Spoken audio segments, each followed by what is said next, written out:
Olá, pessoal. Bom, muito obrigado por mais uma parceria aí com o pessoal do jornal. Que bacana essa oportunidade de trazer para vocês, além de um colega de longa data, um mestre na área de legislação de trânsito. Meu nome é Alessandro Ferraz, para quem não conhece, mas eu não vou falar de legislação de trânsito por dois motivos. Matéria muito simples, são só 300 e poucos artigos, umas 4.000 resoluções, e eu não tenho tempo de ler tudo isso. Então quem está rindo aqui ao fundo é o professor que logo vai entrar aqui. Gente, boa aula, aproveite as questões, que eu acho que o mais bacana que o professor Facchetti vai trazer para vocês é o seguinte: a leitura do código seco ali no Word traz um pouco de desconforto, não é? Fica uma coisa difícil de você falar, como é que eu vou lembrar disso? Eu tenho aqui um professor que vai trabalhar com uma questão de memorização, de imagem e causo. Eu adoro o Facchetti porque ele gosta de contar coisas no meio, alguma coisa ali que pode relembrar a matéria, e você mata a questão. Pessoal, boa aula e parabéns ao jornal por mais uma iniciativa bacana de passar conteúdo. Isso é muito legal. Boa sorte para vocês, seja para a prova de agente, seja para a prova de oficial. E um lembrete, pessoal, na prova de oficial, 50% é legislação de trânsito. E na prova do agente, se não me engano, 40% é legislação de trânsito. Pelo amor de Deus. Então, é uma matéria que vocês têm de pegar muito firme e vocês vão estar em boas mãos. Por quê? Porque tem um professor que trabalha com a matéria, que já trabalhou com a matéria e deu aula para milhares de policiais e tem curso específico do Detran. É um homem que conhece da matéria. Boa aula para vocês e muito obrigado. Bom, pessoal, depois da apresentação do professor Alessandro, vamos discutir algumas questões de legislação de trânsito que caiu em concursos anteriores e bem recentes, inclusive, até para a prova de Detran de outros estados. Então nós vamos falar aí sobre algumas questões, legislação de trânsito, para vocês verem que não é um bicho de 7 cabeças, portanto, nós temos que ter um acompanhamento, uma explicação, para se tornar mais fácil a resolução. Vamos à primeira questão. Segundo o Código de Trânsito Brasileiro, CTB, indicar um representante, ou seja, a quem compete indicar um representante para compor a comissão examinadora de candidatos portadores de deficiência física, a habilitação para conduzir veículos automotores. É competência atribuída a quem? Ao CETRAN, ao CONTRAN, ao DENATRAN, ao DETRAN ou à JARE? Veremos. Então o que acontece, pessoal? É uma questãozinha aparentemente simples, porém aparece aqui alguns órgãos de trânsito que a gente não vai saber de pronto a quem compete indicar um representante para compor uma comissão examinadora de candidatos portadores de deficiência física. Ok, vamos lá. Segundo o artigo 14, diz assim, olha, compete aos conselhos estaduais de trânsito e ao CETRAN e ao Conselho de Trânsito do Distrito Federal, CONTRANDIF. Então, esta competência de indicar um representante para compor esta comissão, compete ao CETRAN e ao CONTRANDIF. Segundo o artigo 14, inciso 6. Diz assim, indicar um representante para compor a comissão examinadora de candidatos portadores de deficiência física, a habilitação para conduzir veículo automotor. Ok? Por ser uma habilitação especial, por ser de uma pessoa com deficiência física, então o próprio CETRAN ou CONTRANDIF, no Distrito Federal, indicará um representante para compor essa comissão examinadora. Portanto, segundo a questão nossa, a letra correta, a resposta correta é a letra A. CETRAN, compete ao CETRAN. Se aqui tivesse o CONTRANDIF, também estaria correto dentro do Distrito Federal. Vamos à segunda questão. A penalidade de suspensão do direito de dirigir, que é um assunto que está em moda, né, gente? A penalidade de suspensão do direito de dirigir, no caso de reincidência no período de 12 meses, é... Aí nós temos algumas alternativas. No mínimo de 1 mês até o máximo de 6 meses. No mínimo de 1 mês até o máximo de 1 ano. No mínimo de 3 meses. Nossa, são vários períodos, né, gente? Então vamos ver como que fica a resposta dessa questão. Então, a penalidade de suspensão do direito de dirigir, no caso de uma reincidência no período de 12 meses, ou seja, o cidadão teve uma suspensão, e no período de 12 meses subsequentes, ele teve uma outra suspensão. A primeira suspensão, ela tem um prazo de validade. Vai de no mínimo tantos meses a tantos meses, né? De 1 a 12 meses. E a segunda suspensão? E a reincidência da suspensão? Qual é o período? É a questão que está aqui em tela. Vamos lá então? Penalidade de suspensão do direito de dirigir no caso de reincidência. Então nós estamos falando de uma segunda suspensão.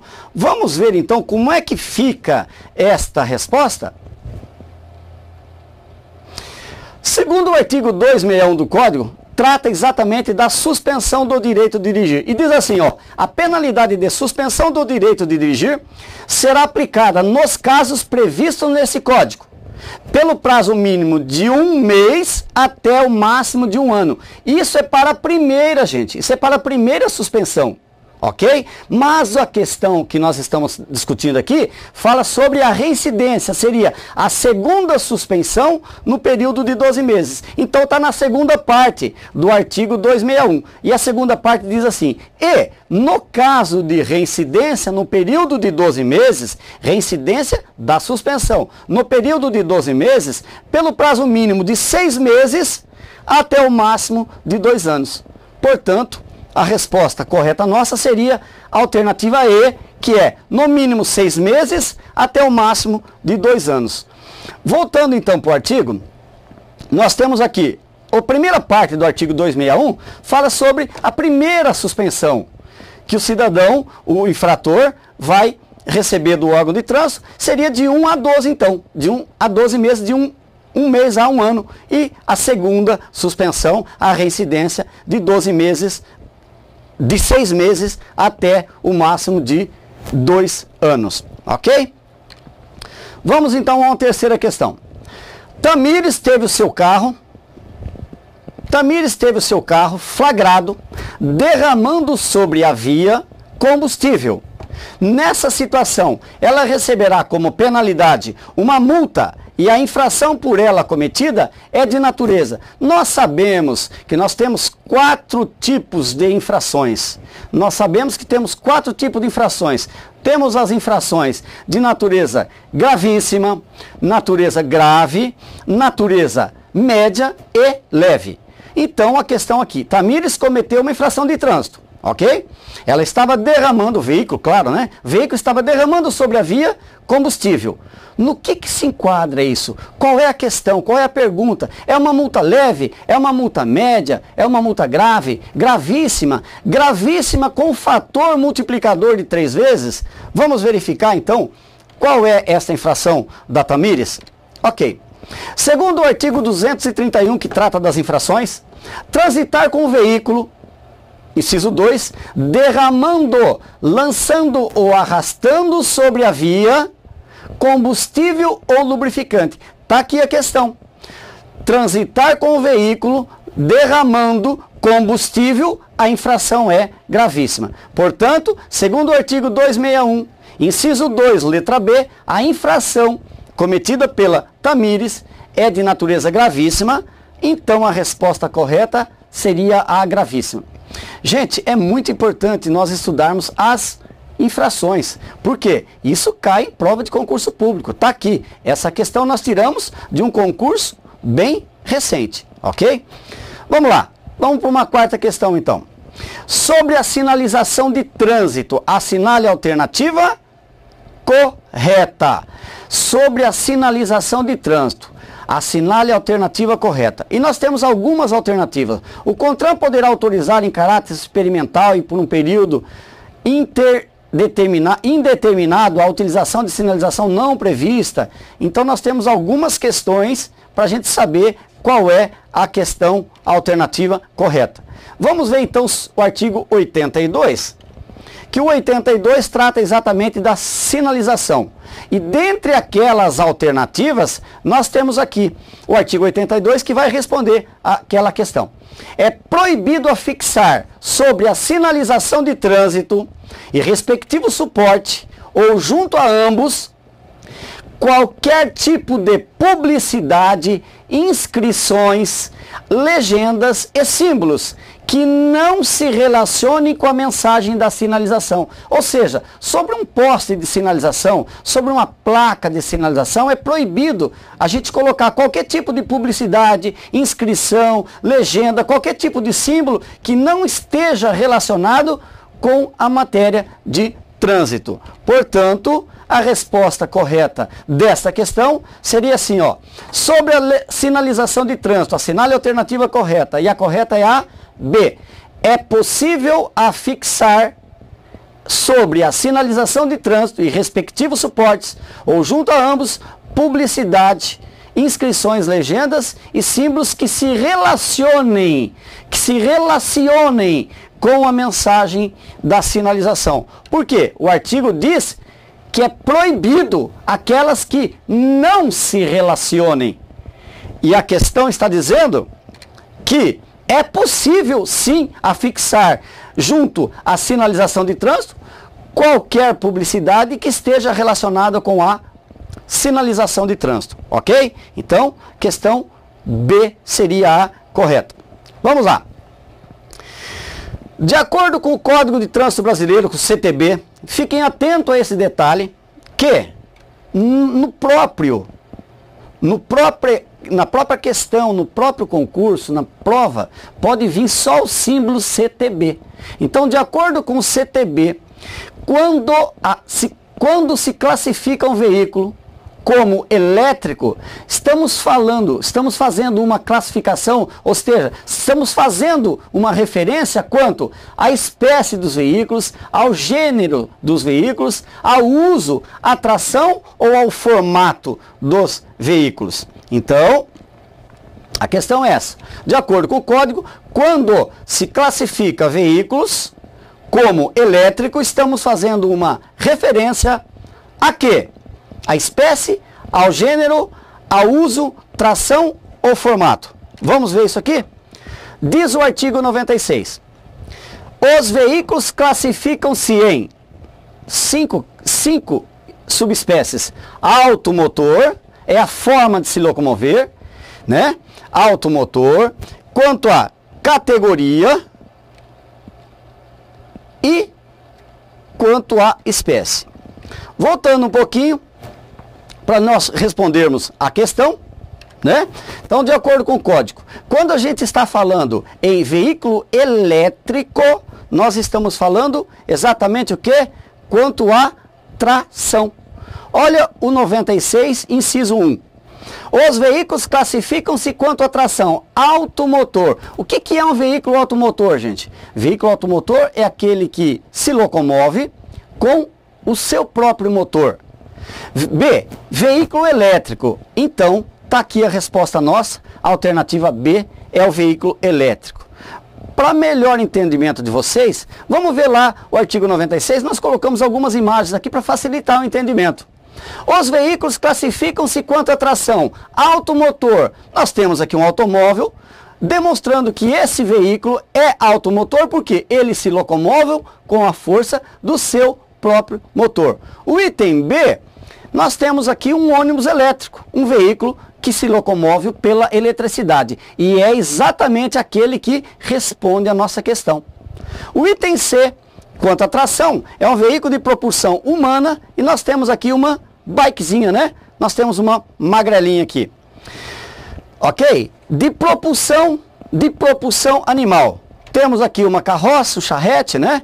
Tá? E olha que interessante, né, gente? Que imagem, que criatividade no nosso brasileiro, né? Colocou lá a metade de um Fiatzinho 147 e, né, não menos uma cabine de um veículo 608 para demonstrar o que é um veículo de tração animal. E, na sequência, para ir finalizar a tração, nós temos um veículo que se locomove pelo reboque ou semi-reboque. Está na figura também demonstrado para vocês o que é um reboque, o que é um semi-reboque. Ok? Portanto, respondendo a nossa questão, de acordo com o CTB, quando se classifica o veículo como elétrico, nós estamos falando de tração. Classificação, tração. Uma questão que também importante. Os veículos de 2 ou 3 rodas, são dispensados da placa traseira. Certo ou errado?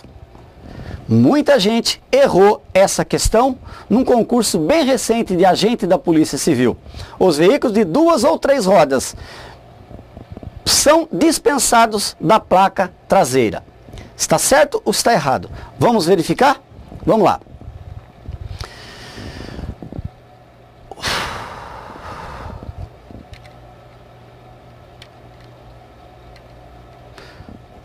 Certo ou errado?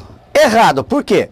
Os aparelhos automotores destinados a puxar ou arrastar maquinaria de qualquer natureza ou executar trabalhos agrícolas e de construção ou de pavimentação são sujeitos, desde que lhes sejam facultado transitar em vias, ao registro e licenciamento da repartição competente, devendo receber numeração especial. O disposto deste artigo não se aplica aos veículos de uso bélico. Ok, o parágrafo 6º já diz assim: os veículos de 2 ou 3 rodas são dispensados da placa dianteira. Portanto, a questão nossa é a seguinte: os veículos de 2 rodas são dispensados da placa traseira? Não, não, claro que não, questão errada. São dispensados do uso da placa dianteira. Portanto, questão estaria errada. Na condução de ciclomotores, nós temos 5 alternativas. As ultrapassagens podem ser feitas pela esquerda ou pela direita em relação ao veículo a ser ultrapassado? Não, o ciclomotor não pode fazer isso. É obrigatório o uso de luz baixa do farol quando em circulação de dia ou de noite? Será que é a alternativa B? É obrigatório o uso de luz baixa do farol quando em circulação? Será que os ciclomotores estão enquadrados nisso? Vamos verificar? Vamos ver. Diz aqui o artigo 40, parágrafo único. Os veículos de transporte coletivo regular de passageiros, quando circularem em faixas próprias a eles destinados, deverão utilizar-se de farol de luz baixa durante o dia e durante a noite. Então, a primeira parte do parágrafo único do artigo 40 diz assim: os veículos de transporte coletivo regular de passageiros, transporte coletivo regular de passageiros, quando estiverem circulando nas faixas próprias a eles destinadas, deverão utilizar-se farol de luz baixa durante o dia ou durante a noite. Não interessa se for meio-dia, 2 horas, 3 horas da manhã do dia, que estiver aquele sol quente, está total visibilidade. Mas a legislação determina. Essa é a primeira parte. Vamos à segunda parte do parágrafo único. E os ciclomotorizados. Portanto, a questão diz assim: na condução de ciclos motores, que é os ciclos motorizados. A questão B diz assim: é obrigatório o uso de luz baixa do farol quando em circulação de dia ou de noite? Corretíssima. Se nós estamos procurando uma questão correta, a correta é a alternativa B. Por que a alternativa C não seria correta? É permitido transportar crianças com menos de 7 anos de idade? Não, gente. Ciclomotores não podem. É proibido transitar dando carona, ou seja, transportando menores de 7 anos. Alternativa D, é opcional o uso de viseira? Não, não é opcional não. Ciclomotores, segundo o artigo 55, também os passageiros deverão usar capacete com óculos, com viseira ou óculos de proteção. Alternativa E, é opcional o uso de capacete? Não, não, não, não. Artigo 55 diz que não é opcional, é obrigatório. Portanto, a alternativa correta só restou a B. Vamos lá, outra questãozinha. À esquerda estão indicados os sinais sonoros do apito. Nós estamos falando de sinalização sonora. Através do que? Apitos dos agentes de trânsito, que são utilizados em conjunto com os gestos dos agentes da autoridade de trânsito. E à direita, esses devem ser utilizados. Ou seja, na primeira coluna nós temos o silvo, seria um apito, um toque breve, dois toques, dois silvos breves, né? E um silvo longo. O que diz a resposta? Nós temos na segunda coluna a utilização. Segunda coluna, o item 1, indicar parada obrigatório. 2, quando for necessário fazer para diminuir a marcha dos veículos. E o item 3, liberar o trânsito em direção ou sentido indicado pelo agente. E aí nós temos uma correlação correta. A primeira coluna está relacionada com o item 1, a segunda coluna com o item 2, a terceira coluna com o item 3. No item B nós temos A1 com A1, A2 com A3. Então nós vamos ver que se um silvo breve, que está no item 1 da primeira coluna, está relacionado com o quê? Vamos dar uma olhadinha para a gente saber? Aqui, gente, esse tipo de questão é fácil vocês matarem.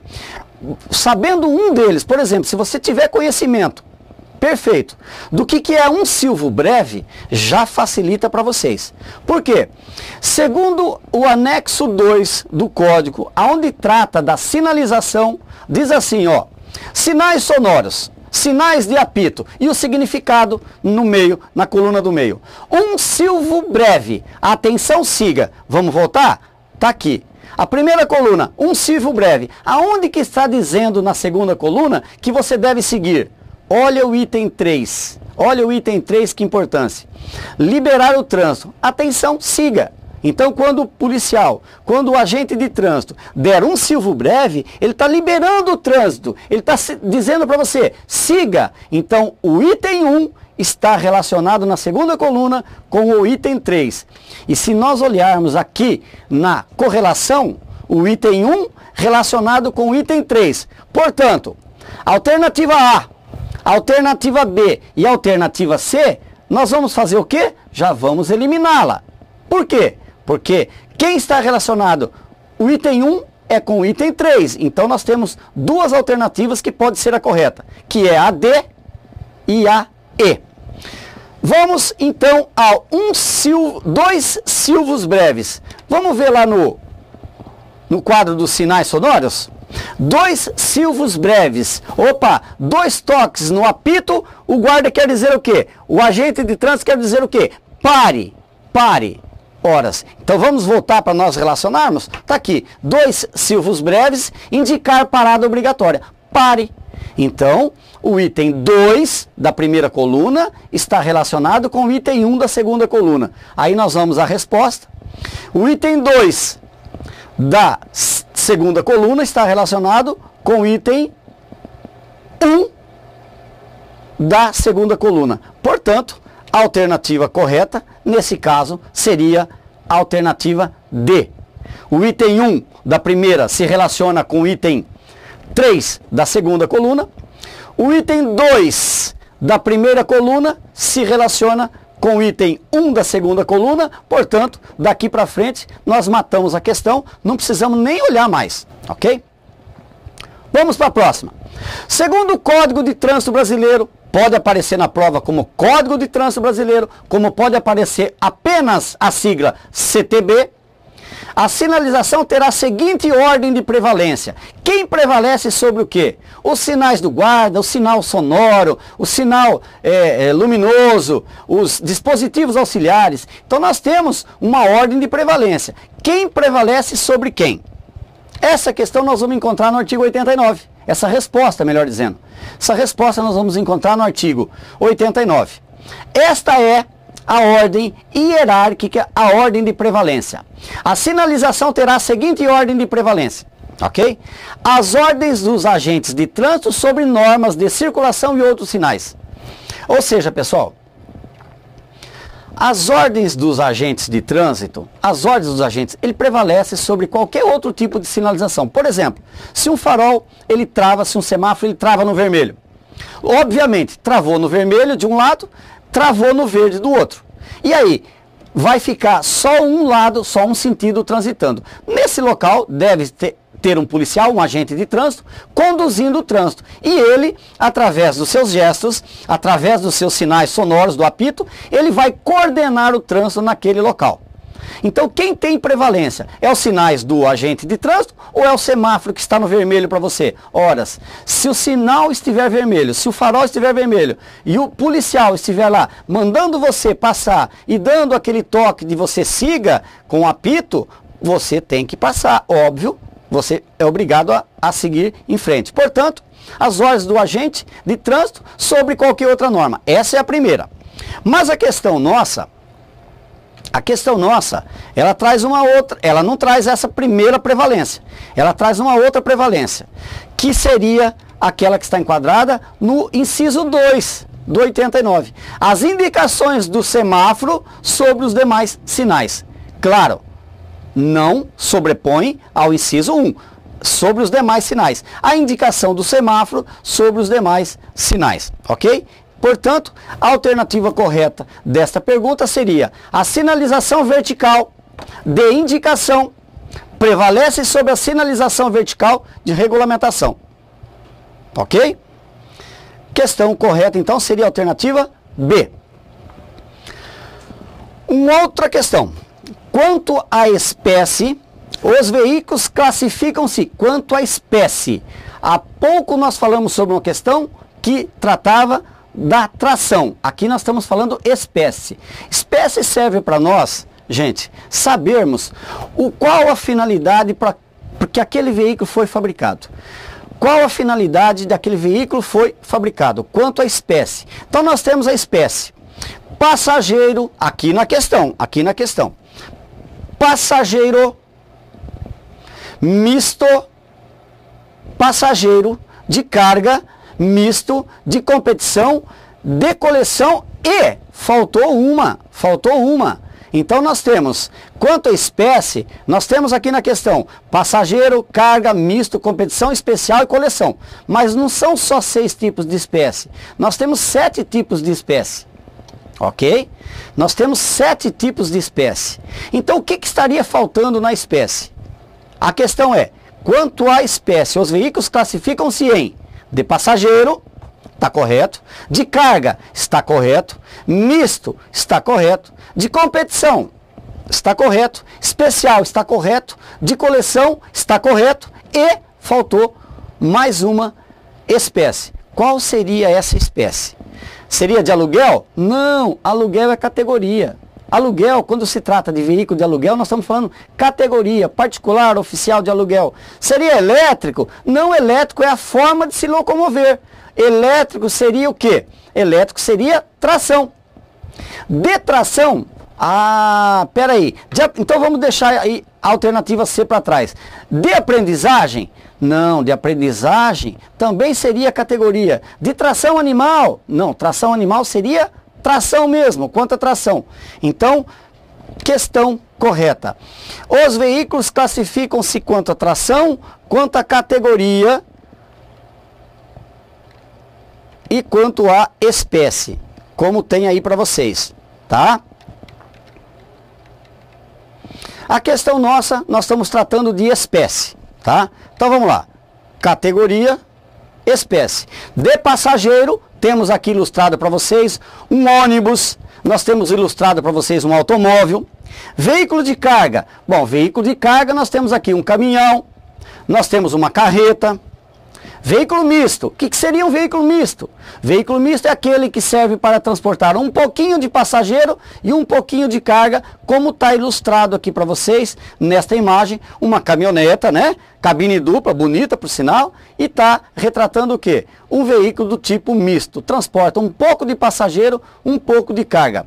De competição, temos na ilustração aí um veículo de Fórmula 1 e temos um veículo para motocross, né? Para competição, motocross. Depois nós temos de tração. É exatamente detração, é um veículo que tem a subespécie de tração, que ele serve para tracionar outro veículo. Então, na questão nossa, estava faltando exatamente esse tipo de subespécie, que é um veículo de tração.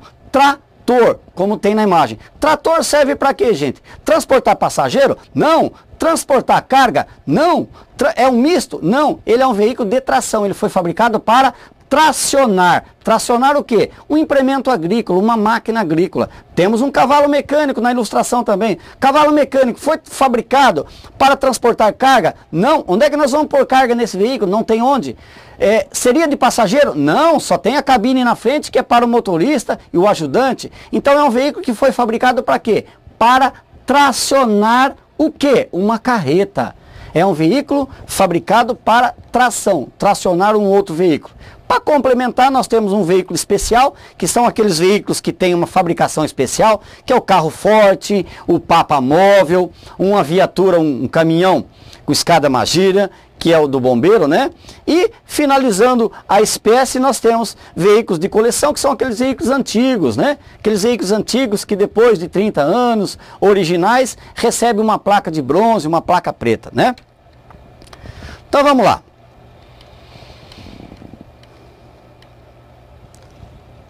Quanto à espécie, os veículos classificam-se em passageiro, carga misto, de competição, faltou aí de tração. E a resposta correta nossa seria então a alternativa C, de tração.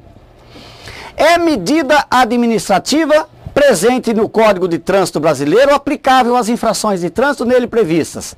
Trata-se de, nós estamos falando de medidas administrativas, não de penalidades. A questão trata de medida administrativa. É uma consequência de uma penalidade. A medida administrativa presente no Código, aplicáveis às infrações de trânsito nele previstas, trata-se de cassação da carteira? Não. Cassação da carteira é uma penalidade. Suspensão do direito de dirigir? Não. Suspensão do direito de dirigir também é penalidade. Frequência obrigatória em curso de reciclagem? O próprio nome já diz. Frequência obrigatória é uma penalidade. Apreensão do veículo também é uma penalidade. E a remoção é penalidade? Não. Remoção do veículo trata-se de medida administrativa.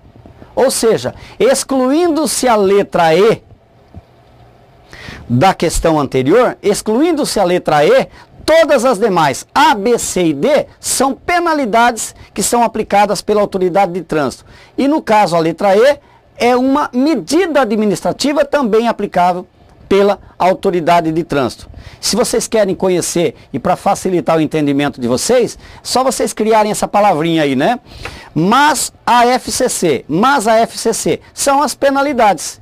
Multa, advertência por escrito, suspensão do direito de dirigir, apreensão de veículo, frequência obrigatória em curso de reciclagem, cassação da CNH, cassação da permissão, são penalidades. Portanto, a alternativa que restou para nós foi a remoção do veículo, ok?